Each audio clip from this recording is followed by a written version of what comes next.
So today we're going to talk about React hooks, and we have a project here that we have done last video.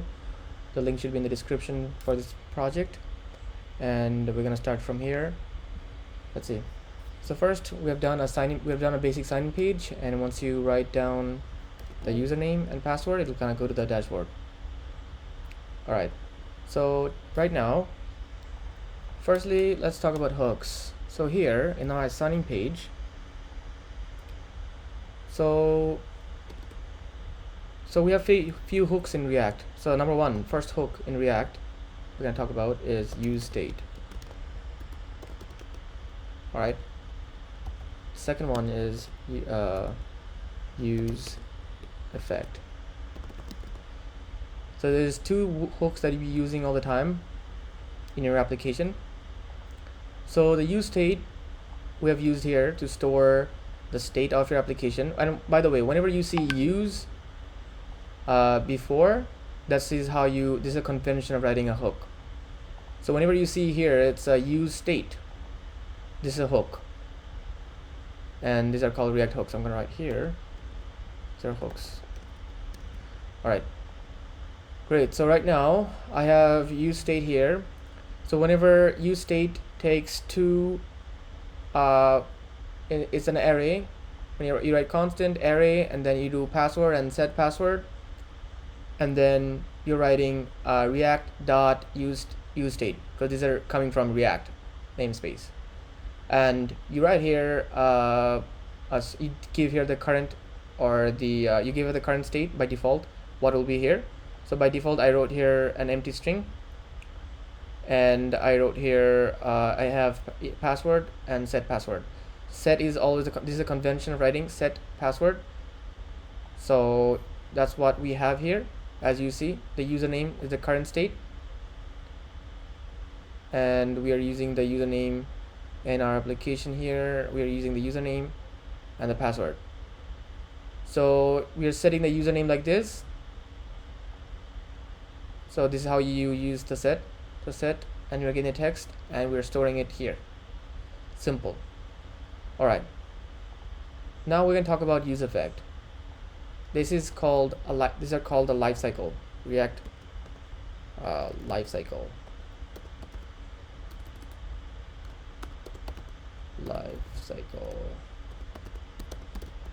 All right. So let's see. So I'm gonna do React. How to use React useEffect and when do you use it? All right. So you do React dot useEffect.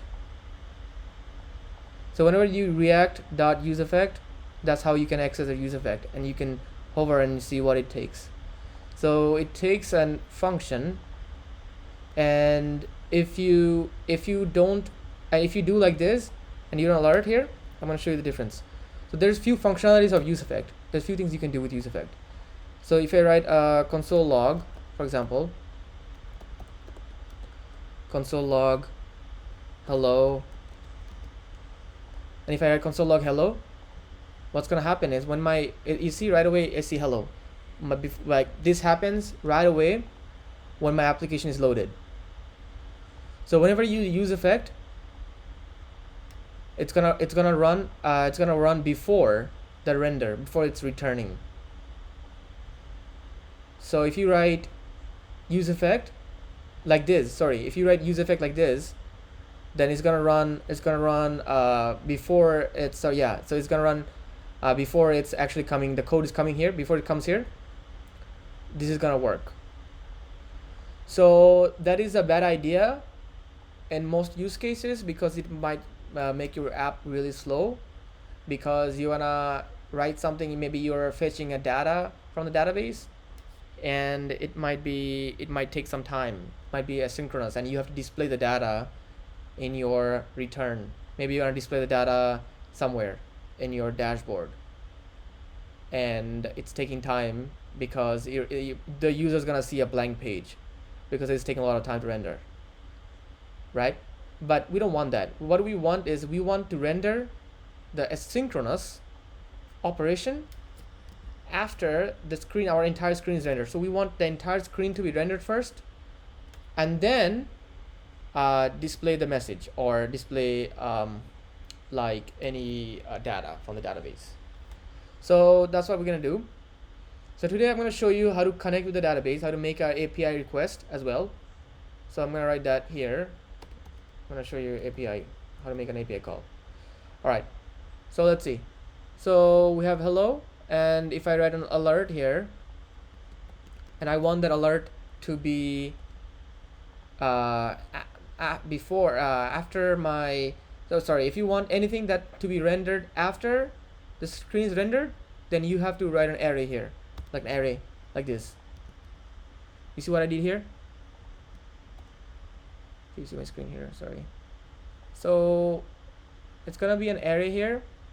If you put this array, then the entire screen will be rendered first, and then it'll come here and read this one. So why this will be very useful when you have a like an API call. So if you're making an API request to the server, the backend, and it's fetching data, it might take a lot of time, and the user can at least see something.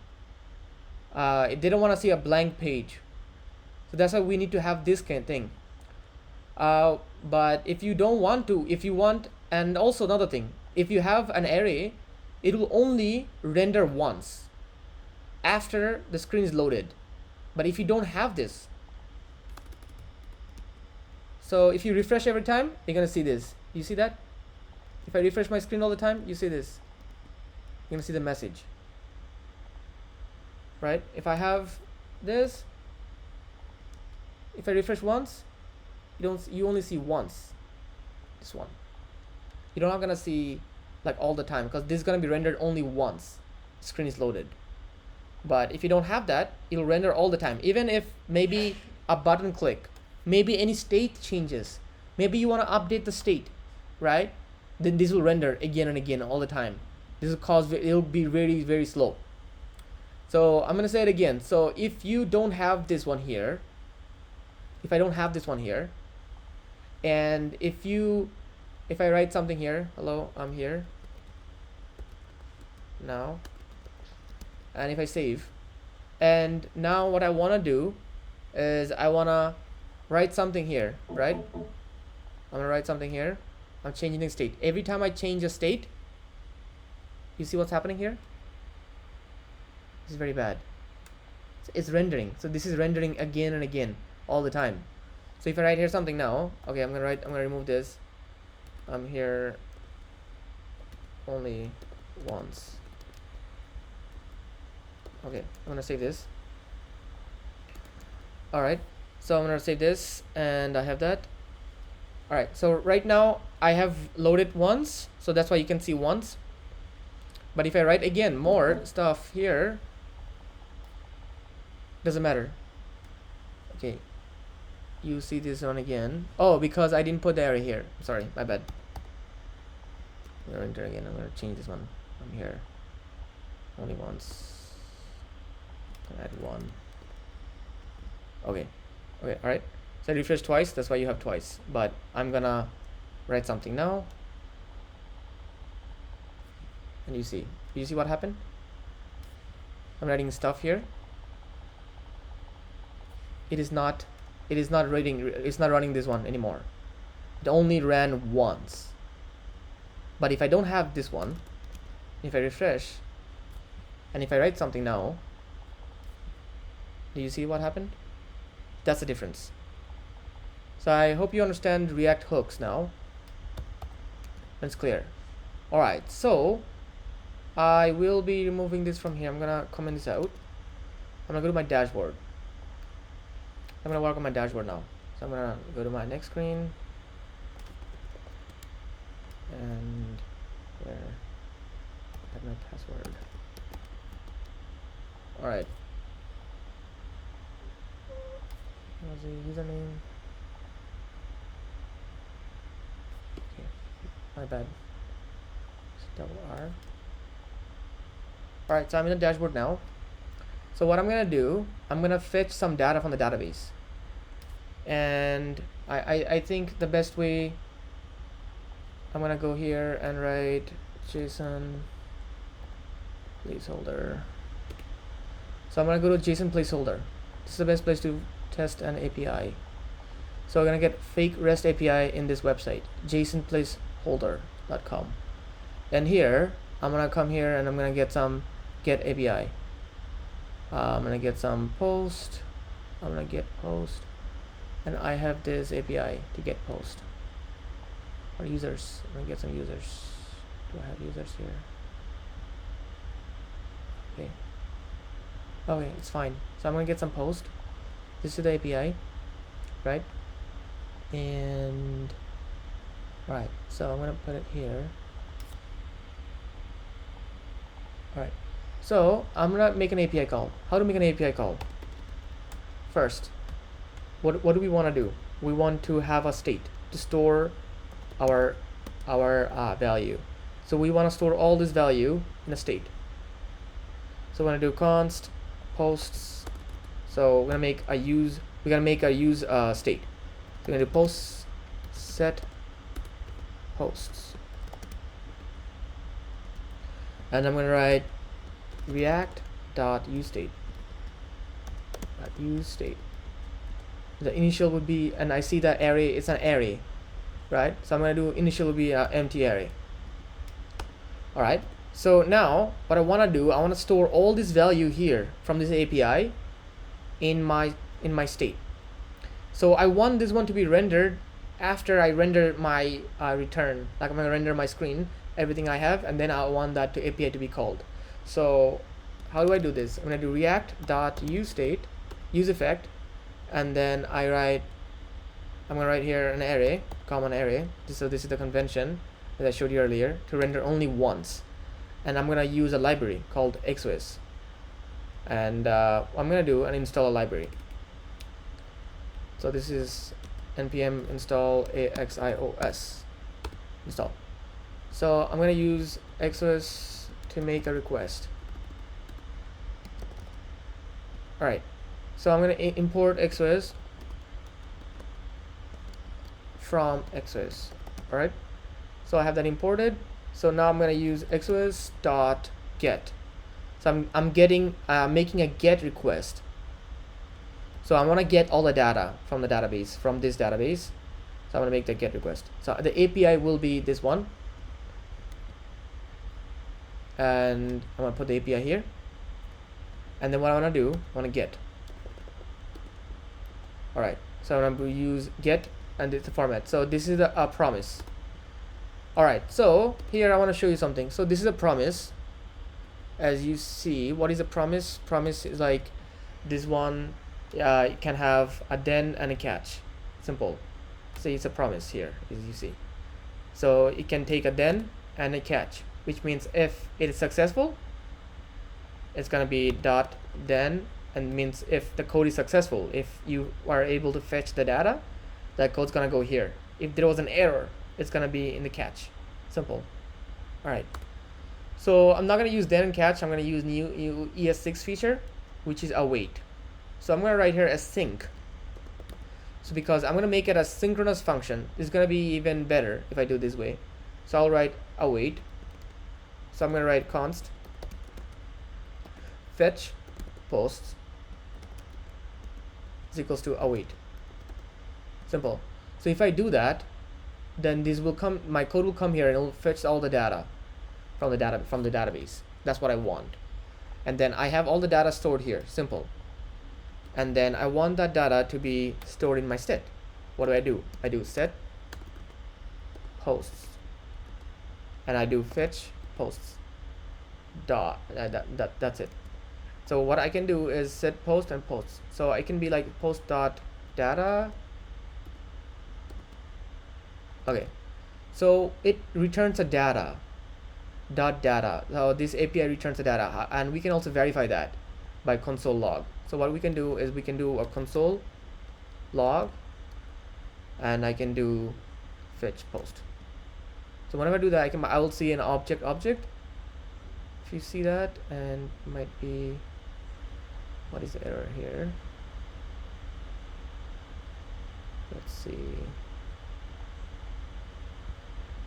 Error is located in dashboard. Destroy. It's not a function. going in once.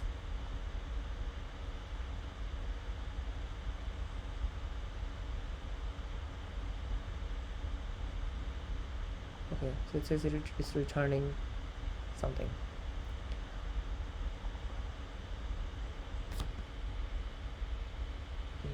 Put my dashboard.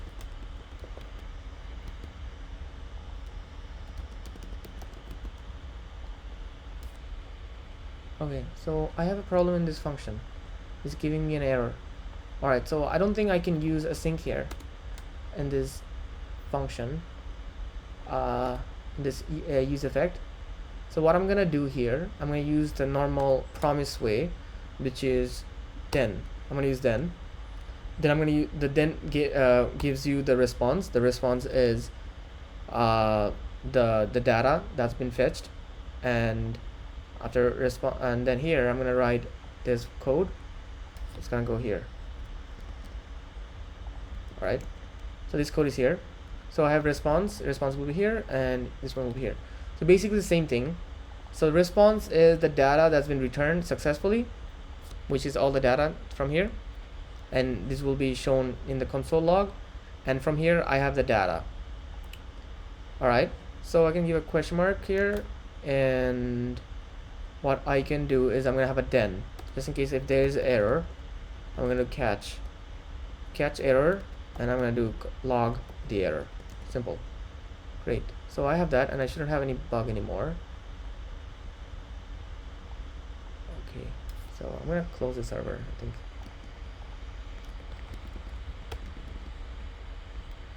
I'm gonna run again. All right.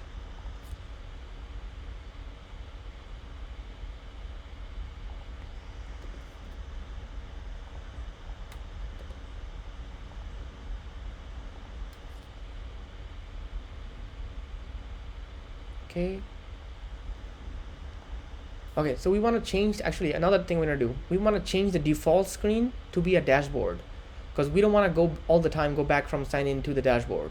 So how do we do that? We go to the navigation, we go to our app.tsx, and we're going to change the initial screen to dashboard. We're going to copy the dashboard from here and change initial route name will be dashboard.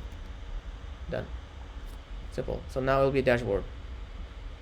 If you see, if I say this, reload.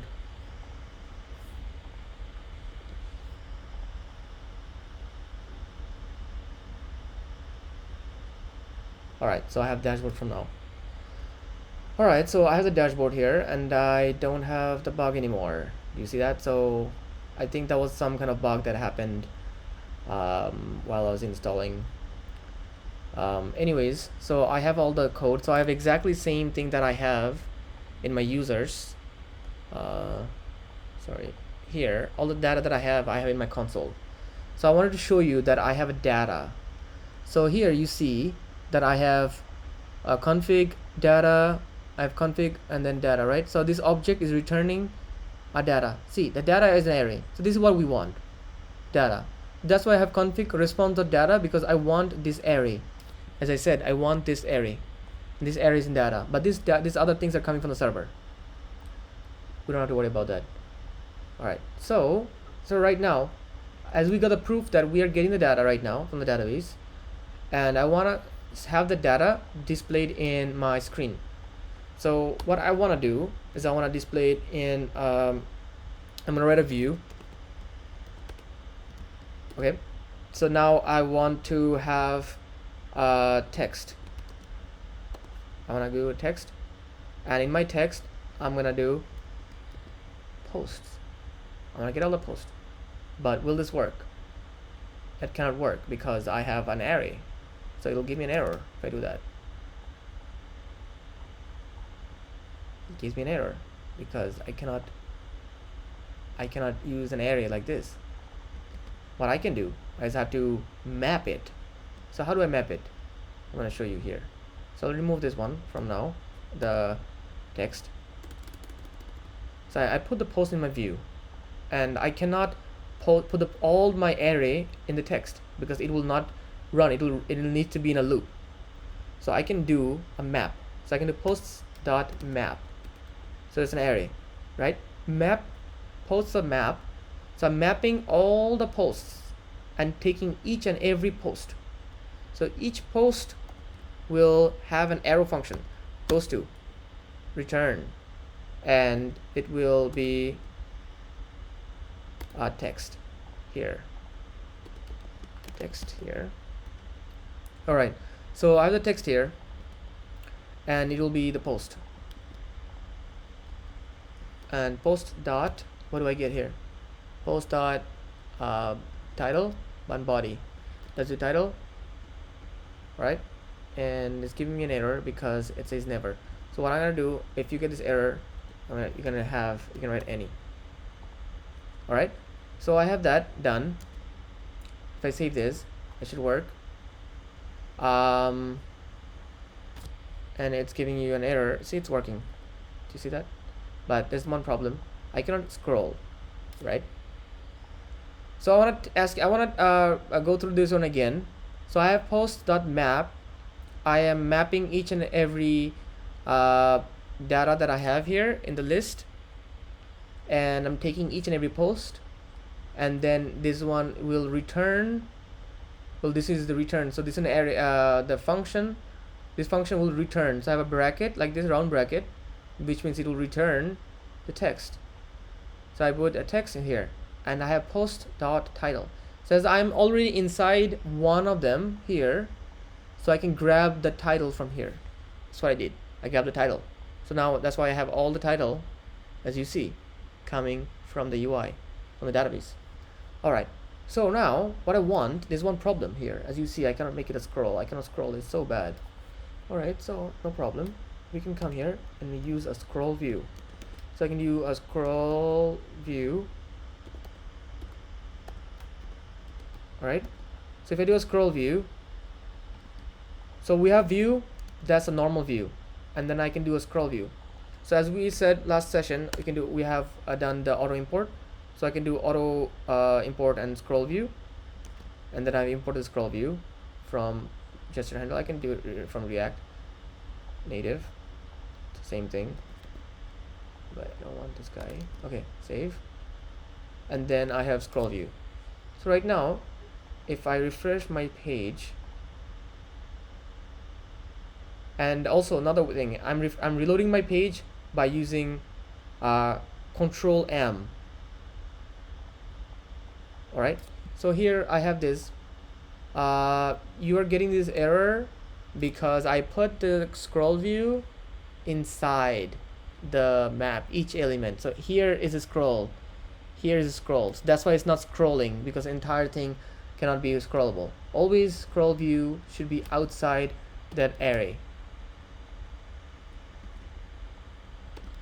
because this list is big, right? So you cannot put in each and every list scroll view. That's why it didn't work. So right now I have it outside. So if you see, nice. It's nice and clean. You can make a whole list. So it's working. All right. So this is all about scroll view. So anyways, thank you guys for watching. And if you have any questions, leave it in the comments. Thank you guys.